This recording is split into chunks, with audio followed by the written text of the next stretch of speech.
तो मैं हूं डीके सर और आप लोग देख रहे हैं डीके सर क्लासेज। आज के क्लास में मैं आप लोगों को एक महत्वपूर्ण जो वर्तमान मुद्दा है जो आप लोग देख रहे हैं कि आज गर्मी इतनी चरम सीमा पर है कि जिसका कोई जवाब नहीं। बेतहाशा गर्मी पड़ रही है और न जाने इन साल कितने लोगों को गर्मी से जो है अपनी जान गंवानी पड़ी। क्यों इतनी आखिर जो आप देख रहे हैं इतनी बेतहाशा गर्मी क्यों गिर रही है। हमारे सभी लोग हमारे जितने भी इस क्लास को डीके सर क्लासेस को देख रहे हैं जितने भी दर्शक हैं उनसे भी कहूँगा और तमाम जो भी हमारे देश के सभी नागरिक विश्व के जितने भी नागरिक हैं सभी से कहना चाहूँगा कि यह जो वैज्ञानिक कारण आखिर पृथ्वी के वायुमंडल का तापमान इतना तेजी से क्यों बढ़ रहा है।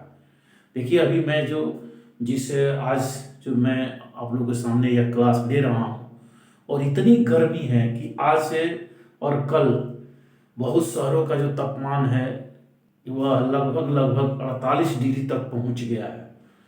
42 डिग्री तो कब का पार कर चुका था। तो देखिए ये क्या है। जब हम लोग पढ़ते थे बचपन में थे सुनते थे कि रेगिस्तान का जो तापमान है वो रेगिस्तान का तापमान 42 डिग्री सी होता है, 43 डिग्री सी होता है।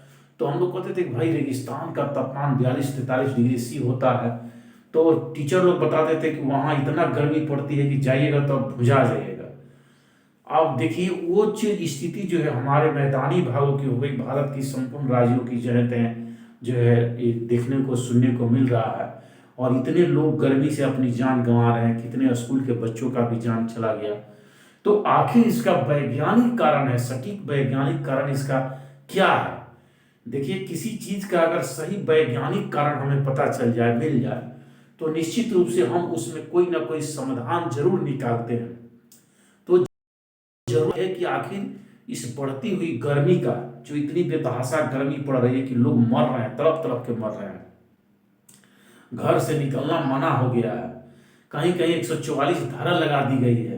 तो सोचिए कि आखिर जो गर्मी इतनी इन साल है अगला साल इससे हो सकता ही नहीं। अगला साल इससे अधिक गर्मी पड़ेगी, फिर उससे अगला साल उससे अधिक गर्मी पड़ेगी। तो सोचिए कि हमारे आने वाली पीढ़ियों को जो हमारी पीढ़ियां आ रही हैं उनको कैसा समय का सामना करना पड़ेगा, कैसे हालात का सामना करना पड़ेगा। आखिर इसका वैज्ञानिक कारण क्या है, सटीक वैज्ञानिक कारण क्या है कि जो पृथ्वी का तापमान इतना बढ़ रहा है। तो आज मैं सटीक वैज्ञानिक कारण का विश्लेषण करने वाला हूं। इसलिए आज का यह क्लास बहुत इंपॉर्टेंट होने वाला है हमारे सभी जो विद्यार्थी हैं उनके लिए भी और जो हमारे बहुत बुद्धिजीवी हैं, हमारे देश के नेता राजनेता सभी जो देखते हैं इस वीडियो को, तो कम से कम उनको इस चीज का आभास होगा कि आखिर ऐसा क्यों होता है, इस पर हमें क्या करनी चाहिए, क्या हम भी इसमें कुछ योगदान दे सकते हैं जो पृथ्वी को बचाया जा सके। नहीं तो आने वाले दिनों में पृथ्वी का तापमान इतना बढ़ जाएगा कि सभी जीव जंतुओं को भी समाप्त होने की खतरा बन जाएगी। ये मैं बहुत सोच समझ कर इस बात को कह रहा हूँ। ऐसा मत समझिए कि ये बात मैं हवा में कह रहा हूँ। आने वाले दिनों में इस पृथ्वी से जीवों का अस्तित्व समाप्त होने की भी संभावना है। ऐसा होगा जो यह प्रकृति अपना रूप दिखा रही है। तो चलिए मैं वैज्ञानिक कारण का सटीक वैज्ञानिक कारण का विश्लेषण कर रहा हूं। जैसा कि आप बोर्ड पर देख पा रहे हैं, वैज्ञानिक कारण पृथ्वी के वायुमंडल के तापमान का तेजी से बढ़ने का क्या कारण है, वैज्ञानिक कारण क्या है। तो देखिए मैं 2-3 वैज्ञानिक कारण को आपके सामने रखूंगा जो बिल्कुल सही और सटीक है। पहला वैज्ञानिक कारण जानते हैं कि सूर्य जो है ये वायुमंडल में सूर्य जो है सबसे ऊर्जा का मुख्य स्रोत है और हमारी पृथ्वी पर यही इसी से ऊर्जा आता है। अब देखिए होता क्या है कि हमारे पृथ्वी के वायुमंडल, पृथ्वी की जानते हैं पृथ्वी के चारों तरफ वायु के आवरण को वायुमंडल कहते हैं। तो ये जो पृथ्वी है ये पृथ्वी के चारों तरफ गैसों का एक आवरण होता है जिसको वायुमंडल कहते हैं। और ये सूर्य है। तो जो देखिए सूर्य से जो पराबैंगनी किरणें निकलती हैं, पराबैंगनी किरणें बहुत हानिकारक होती है।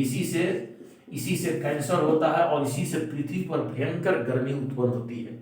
तो ये परावैंगनिक किरणें जो है पृथ्वी पर आती हैं, तो कैसे आती हैं? तो देखिए, जब पृथ्वी पर ये आती हैं ना, प्रकाश के माध्यम से, जो सूर्य के प्रकाश आता है उसके माध्यम से विकिरण के द्वारा ये आती हैं, तो हमारी पृथ्वी के वायुमंडल में, यानी पृथ्वी से 10 किलोमीटर ऊपर एक समताप मंडल होता है। ध्यान से समझिएगा, ये समताप मंडल पृथ्वी के वायुमंडल से 10 किलोमीटर ऊपर समताप मंडल है। और इसी समताप मंडल के नीचे एक और लेयर होती है समताप मंडल में ही, जिसको ओजोन परत कहा जाता है। ओजोन परत, तो इसमें ओजोन गैसों की प्रधानता होती है, O3।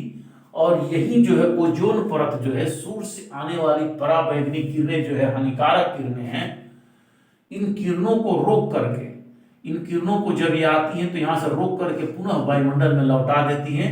लगभग 90 से 99% इन परावैंगनिक किरणों को लौटा देती हैं, रोक करके वायुमंडल में लौटा देती हैं। अब क्या होता है कि जो क्लोरोफ्लोरोकार्बन है, बहुत सारे हानिकारक गैसें हैं, जैसे कार्बन डाइऑक्साइड है, और इसी तरह से और गैसें हैं, क्लोरोफ्लोरोकार्बन जो कहा जाता है, वो गैस जो है इसमें जाकर, एक तत्व जो जा करके ये जो समताप मंडल में ओजोन परत है, ओजोन परत को डैमेज कर दे रही है, ओजोन परत को छिद्र कर देते हैं ओजोन परत में। तो जब ओजोन परत में छिद्र हो जा रहा है, छिद्र हो गया है ओजोन परत में, जो पृथ्वी का ओजोन परत है उसमें बहुत सारा छिद्र हो गया है। आर्कटिक के ऊपर तो इतना बड़ा होल हो गया है कि वहां से सीधे परावैंगनिक किरणें पृथ्वी की ओर आ रही है। तो ये ओजोन परत जो है सीधे अब पृथ्वी पर आ रही है, जिससे पृथ्वी पर भयंकर गर्मी उत्पन्न हो रही है। तो ये तो आपको पहला कारण हो गया कि सूर्य से आने वाली परावैंगनिक किरणें जो है वह पृथ्वी पर पहुंच रही हैं, इसलिए कि ओजोन परतों में क्या हो रहा है, ओजोन परत जो है जगह जगह उसमें छिद्र बन गया है, जिससे सीधे परावैंगनिक किरणें पृथ्वी पर आ रही हैं। लोगों में आज देखिएगा, भारत में या पूरे विश्व में बहुत तेजी से कैंसर फैल रहा है, त्वचा कैंसर बहुत तेजी से हो रहा है। तो इसका कहीं ना कहीं कारण ये भी है परावैंगनिक किरणों का। तो ये परावैंगनिक किरणें जब पृथ्वी पर आती हैं तो पृथ्वी पर भयंकर गर्मी उत्पन्न करती हैं, एक पहला कारण। दूसरा कारण है कि देखिए, जो पृथ्वी हमारी है और पृथ्वी से फिर सूर्य से जो सूर्य से उष्मा पृथ्वी पर आती है, ये तो निश्चित हो गया कि सूर्य से जो उष्मा पृथ्वी पर आती है, पृथ्वी के वायुमंडल में जो हानिकारक गैसें हैं, जिसको हम लोग कहते हैं ग्रीन हाउस गैसें, यानी 6 प्रकार के ग्रीन हाउस जो गैसें हैं, ये जो पृथ्वी से तेजी से उत्पन्न हो रही है, उत्सर्जित हो रही है। भारी कल कारखानों के लगने से, कोयला और ये सभी डीजल यानी पेट्रोलियम पदार्थों के जलाए जाने से बहुत अधिक मात्रा में ओजोन गैसें जो है, ग्रीन हाउस गैसें जो है वायुमंडल में उत्सर्जित हो रही है। अब ये ग्रीन हाउस गैसें वायुमंडल में जाकर क्या कर रही हैं कि वायुमंडल में एक जाकर के पृथ्वी के चारों तरफ ऐसी एक लेयर बना दे रही है, और ये ओजोन गैसें लेयर बना दे रही हैं। अब इस क्या होता क्या है कि जो सूर्य की गर्मी है, ये प्रकाश के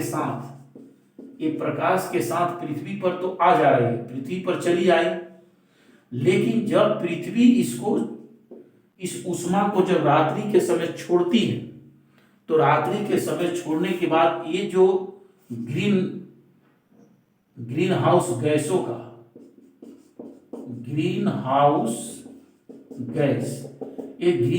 जो गैसें हैं, जो पृथ्वी के चारों तरफ एक लेयर बना दे रही है, जब यह पृथ्वी के सूर्य का उष्मा पृथ्वी पर आ जा रहा है और पृथ्वी जब उसको फिर वायुमंडल में छोड़ रही है, उस क्रम में क्या कर रहा है कि यह जो ग्रीन हाउस गैसें हैं उसको वायुमंडल में नहीं जाने दे रही है, जिससे वो अंतरिक्ष में चला जाए।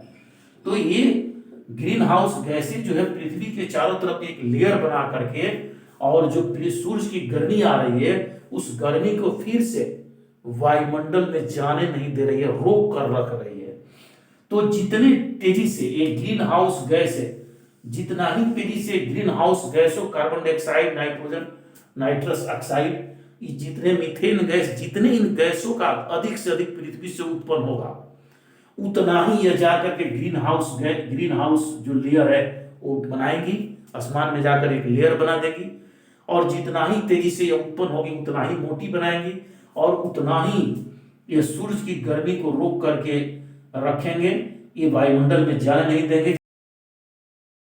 इससे पृथ्वी पर भयंकर गर्मी अभी जो देख रहे हैं, ये भयंकर गर्मी पड़ने का पृथ्वी पर यही कारण है। तो ये पहला कारण मैंने बताया आपको। ये दूसरा कारण मैंने बताया आपको कि पृथ्वी पर भयंकर गर्मी पड़ने का एक सबसे महत्वपूर्ण कारण है। देखिए, विश्व स्तर पर क्योटो प्रोटोकॉल आप लोग जापान में हुआ था।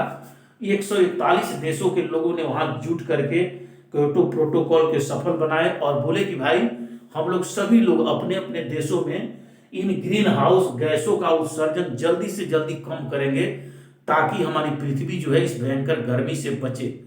कितना उस पर काम हुआ, कितना नहीं हुआ, इस अध्ययन करने का विषय है। लेकिन विश्व के लोग चिंतित हैं कि इसको जल्दी से अगर नहीं रोका गया तो आने वाले दिनों में भयंकर परिणाम देखने को मिलेगा। तो इस तरह से ये ग्रीन हाउस गैस है, आज कल कारखाने हर चीज में देखे, छोटा बड़ा हर चीज जो है उसमें कल कारखाने लग रहे हैं। अधिक से अधिक वाहन, जैसे जैसे जनसंख्या बढ़ रही है, वाहनों की संख्या बढ़ रही है, कल कारखाने फैक्ट्रियों की संख्या बढ़ रही है, वायुयानों की संख्या बढ़ रही है, तरह तरह के मिसाइल और परमाणु बम क्या क्या नहीं बनाए जा रहे हैं। अभी कुछ देशों में युद्ध चल रहा है, वहां से भी बहुत सारे जो है केमिकल का प्रयोग, रसायन का प्रयोग किया जा रहा है, जिससे भी बहुत सारी हानिकारक गैसें निकल रही है, और यह कहीं ना कहीं पृथ्वी के चारों तरफ जा करके पृथ्वी के वायुमंडल में एक लेयर बना रही है, और जिसके चलते भयंकर गर्मी का कारण बन रहा है। तो यह भी एक बहुत बड़ा चीज है, इसको भी हम लोगों को समझना है। और देखिए कारण हो गया जो पृथ्वी हमारी आज तप रही है, इतनी भयंकर गर्मी हो रही है, ये दूसरा कारण है। और तीसरा कारण मैं बता दूं जो कि बहुत कम इस पर हम लोग ध्यान देते हैं, लेकिन इस पर भी ध्यान देने की जरूरत है। तो ये तो हमारे बस की बात नहीं है, क्योंकि ये सूर्य जो है देख रहे हैं, सूर्य वायुमंडल में, यानी कहा जाता है सौर मंडल में, सोलर सिस्टम में ऊर्जा का सबसे बड़ा स्रोत है। हमारा सूर्य जो है कई अरबों खरब वर्ष पहले से यह जो है अपना ऊष्मा और प्रकाश देते आ रहा है। और आप जानते हैं कि जैसे जैसे सूर्य का समय बीतता, यह सूर्य जो है अब बूढ़ा हो चला है। जैसे जैसे समय बीतता जाएगा ये और बूढ़ा होते जाएगा, और इस क्रम में होगा क्या कि इस क्रम में इसका सूर्य का जो बाहरी खोल है, ये बाहरी खोल है धीरे धीरे धीरे धीरे फैल रहा है। तो बाहरी खोल जैसे जैसे फैलेगा, एक दिन तो ऐसा होगा कि इतना ये बाहरी खोल फैलेगा कि हमारी पूरी पृथ्वी इसी में समा जाएगी, और जीवों का अस्तित्व ही इस पृथ्वी से समाप्त हो जाएगा। ऐसा भी होने वाला है। लेकिन ये अभी बहुत दिन है, इसमें कई अरबों खरब वर्ष समय लगेंगे। लेकिन यह जो इसका सूर्य का बाहरी खोल है, ये फैलने का जो ये सिलसिला है ये जारी है, दिनों दिन इसका बाहरी खोल फैलते जा रहा है। और बाहरी खोल फैलने के साथ ही साथ इसमें ऊष्मा की मात्रा भी, ऊष्मा जो सूर्य के ऊष्मा देने की मात्रा है, वो मात्रा दिनों दिन और बढ़ते जा रहा है। तो सूर्य जो है अधिक से अधिक ऊष्मा और देते जा रहा है, और इसका बाहरी खोल फैल रहा है। तो बाहरी खोल फैलने के कारण और अधिक ऊष्मा देने के कारण ये पृथ्वी और सूर्य की दूरी जो है ये घट रही है, ये घट रही है। तो अब देखिए, सूर्य और पृथ्वी की दूरी जब घटेगी तो निश्चित रूप से जो है पृथ्वी पर अधिक से अधिक और ऊष्मा का प्रभाव पड़ेगा। तो यह तो हमारे बस में नहीं है। ये जैसे जैसे खोल बढ़ेगा वो वैसे वैसे पृथ्वी पर और भयंकर गर्मी होगी। तो ये हमारे प्रकृति घटना है, इस पर हमारा कोई बस नहीं चलने वाला है मानव का। इसलिए हम लोगों को पृथ्वी पर जो कुछ होने वाला है, पृथ्वी को बचाने के लिए जो कुछ करने वाले हैं हम लोग, तो इस पर करना है और इस पर करना है। तो चलिए अब ये देख रहे हैं कि जैसे जैसे मैंने कहा कि सूर्य का बाहरी खोल फैलेगा, पृथ्वी पर और भयंकर गर्मी होगी, और गर्मी पड़ती जाएगी। तो ये तीसरा कारण हो गया। जो आप लोगों को तीन मुख्य कारण मैंने बताया, वो पृथ्वी के वायुमंडल के तापमान को तेजी से बढ़ने का ये तीन वैज्ञानिक कारण जो है वो है। और चौथा एक कारण जो है आप लोगों को बता दें, चौथा कारण है पेड़ पौधों का, पृथ्वी से पेड़ पौधों का तेजी से कटना। पृथ्वी से पेड़ पौधों का तेजी से कटना भी इन चार कारण है हमारे वायुमंडल का इतना तेजी से तापमान बढ़ने का। तो पृथ्वी के वायुमंडल के तापमान को तेजी से बढ़ने का जो वैज्ञानिक कारण है, बड़ा सटीक वैज्ञानिक कारण रखा जो 100% सही और सटीक है। अब इसमें पहला जो कारण मैंने बताया कि ओजोन परत में छेद हो गया है, जिससे सूर्य की पराबैंगनी किरणें सीधे पृथ्वी पर आ रही है और भयंकर गर्मी उत्पन्न कर रही है, कई प्रकार के रोग उत्पन्न कर रहे हैं। तो इसमें क्या है कि इसमें अगर इसको बचाना है, पृथ्वी को भयंकर गर्मी से बचाना है, तो यहाँ पर हम लोग को क्या करना पड़ेगा, ओजोन गैसों में जो छिद्र हो रहा है इसको रोकना होगा। तो इसको रोकने का कारण है, इसको क्लोरोफ्लोरोकार्बन, जो इस तरह से तत्व है, जो एलिमेंट्स निकलते हैं क्लोरोफ्लोरोकार्बन के माध्यम से, जैसे क्लोरीन हुआ और इस तरह से ब्रोमीन हुआ, तो इसको रोकना होगा। इसका उत्सर्जन वायुमंडल में कम से कम हो, ताकि यह जाकर ओजोन परत को डैमेज न करे और यह भयंकर गर्मी जो है पृथ्वी पर न आए। दूसरी कि हम लोग को कुछ ऐसे गैसों का ऐसे प्रयोग करना होगा कि ओजोन परत कैसे, इसको ओजोन परत के छिद्र को कैसे ढका जाए, ये हो गया। दूसरा जो है मैंने कहा कि जो सूर्य से गर्मी आती है और जो यहाँ पर 6 ग्रीन हाउस मुख्य रूप से जो कि पृथ्वी के चारों तरफ एक लेयर बना करके जो सूर्य की गर्मी आती है, जो सूर्य का हीट आता है, उसको वायुमंडल में फिर से जा करके और उसको अंतरिक्ष में नहीं जाने देता है, रोक कर रखता है। तो इन गैसों की उत्सर्जन को कम करना पड़ेगा। ये गैसें कार्बन डाइऑक्साइड है, नाइट्रस ऑक्साइड है, मीथेन है, इन गैसों का उत्सर्जन रोकना पड़ेगा। नहीं तो अगर नहीं रोका गया, कल कारखानों के माध्यम गैसों को उत्सर्जन कम से कम करना होगा, नहीं तो हमारी पूरी पृथ्वी जो है आग की तरह लहर जाएगी, एक दिन पूरी पृथ्वी ही जल जाएगी और सारा जीव समाप्त हो जाएंगे। दूसरी बात की जो पेड़ पौधे हैं, पृथ्वी से जो पेड़ पौधे तेजी से काटे जा रहे हैं, तो इस पृथ्वी पर पेड़ पौधों को लगाना भी पड़ेगा, अधिक से अधिक पेड़ पौधे लगाने पड़ेंगे। आपको अगर देखना है तो अपने मोबाइल को लेकर जाइए, ऐसे जनरल आप और तापमान नाप लीजिए अपने मोबाइल से कितना तापमान है, और आप एक पेड़ के नीचे जाकर खड़ा हो जाइए, देखिएगा कि 10 से 15 डिग्री तापमान घट जाता है। तो सोचिए कि पेड़ पौधे के नीचे 10 से 15 डिग्री तापमान घट जाता है। तो इस तरह से आप पेड़ पौधे अगर पृथ्वी पर अधिक से अधिक हम लोग लगाते हैं, तो हम लोग कहीं ना कहीं बहुत हद तक इस भयंकर गर्मी से बच सकते हैं और इन सभी चीजों पर भी काम करना होगा। अगर ऐसा नहीं हुआ तो आने वाले दिनों में इतनी गर्मी पृथ्वी पर पड़ेगी कि जीव अपना अस्तित्व गंवा बैठेगा, इस पर जिंदा नहीं रहेगा। तो चलिए फिर मिलते हैं आप लोगों को अगले क्लास में। एक आप लोगों से रिक्वेस्ट करते हुए कि मेरे चैनल को सब्सक्राइब कर लीजिए और लाइक शेयर कमेंट जरूर करें। आप ना कमेंट के माध्यम से जरूर बताएं कि आप लोगों का जो मैं वैज्ञानिक कारण खोज कर लाता हूँ, ये आप लोगों को कैसे लगता है, कमेंट के माध्यम से जरूर बताइए। और अच्छा लगता है तो कम से कम अपने एक दोस्त मित्र के पास जरूर इसको शेयर करें। धन्यवाद, फिर मिलते हैं अगले क्लास में।